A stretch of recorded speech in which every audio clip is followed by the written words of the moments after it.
പിണറായി വിജയന്റെ നേതൃത്വത്തിൽ കാസർഗോഡ് നിന്ന് ആരംഭിച്ച മന്ത്രിസഭാ വാർഷിക ആഘോഷ പരിപാടികൾ ലക്ഷ്യം വെക്കുന്നത് പ്രധാനമായും വരാനിരിക്കുന്ന തിരഞ്ഞെടുപ്പുകളിലെ വിജയം തന്നെയാണ്.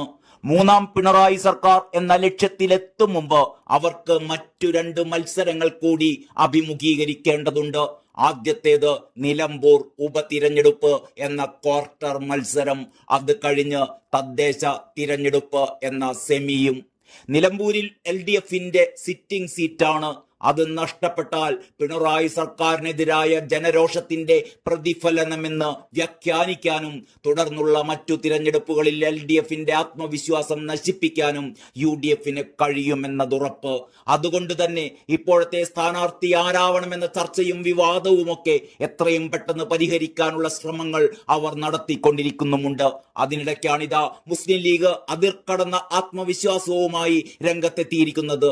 നിലമ്പൂരിൽ UDFൽ യാതൊരുവിധ പ്രതിസന്ധിയും ഇല്ലെന്നും സ്ഥാനാർത്ഥി ആരായാലും 35,000 വോട്ടിന്റെ ഭൂരിപക്ഷത്തിൽ വിജയിക്കുമെന്നും മുസ്ലിം ലീഗ് ഉറപ്പിച്ചു പറയുന്നു. അൻവർ രാജിവെച്ചതിന് പിന്നാലെ തന്നെ മുന്നണി മണ്ഡലത്തിൽ നല്ല രീതിയിൽ വർക്ക് ചെയ്യുന്നുണ്ട്.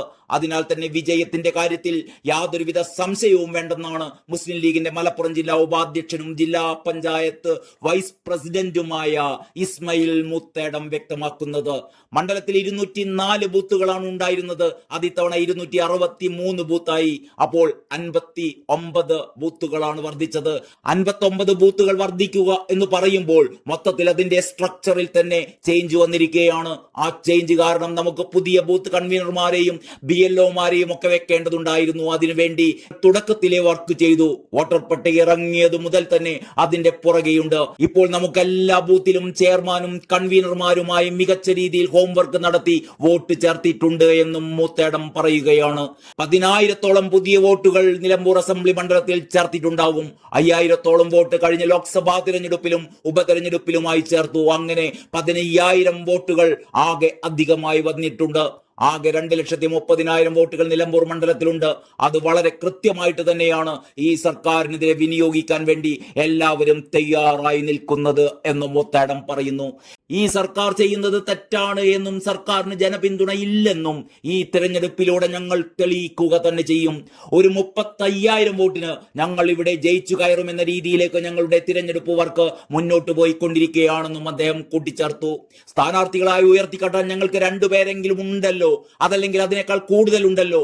ഈ സീറ്റ് CPM സിറ്റിംഗ് സീറ്റാണ്. അങ്ങനെയുള്ള അവർക്ക് ഒരു സ്ഥാനാർത്ഥിയെ പോലും ഇതുവരെ ആയിട്ടില്ല. ഞങ്ങൾക്ക് 1-ൽ കൂടുതൽ സ്ഥാനാർത്ഥികൾ ഉണ്ട് എന്നുള്ളതൊരു കഴിവാണ്, അല്ലാതെ അതൊരു കഴിവ് കേടായിട്ട് ആരും കാണേണ്ടതില്ല. AICC പ്രഖ്യാപിക്കുന്ന സ്ഥാനാർത്ഥിയാണ് ഞങ്ങളുടെ സ്ഥാനാർത്ഥി. AICC പറയുന്ന സ്ഥാനാർത്ഥിക്ക് വേണ്ടി വർക്ക് ചെയ്യാൻ മുസ്ലിം ലീഗ് മുന്നിൽ തന്നെ ഉണ്ടാകും. പ്രചാരണത്തിൽ ഞങ്ങൾ ഏറെ മുന്നിലാണ്.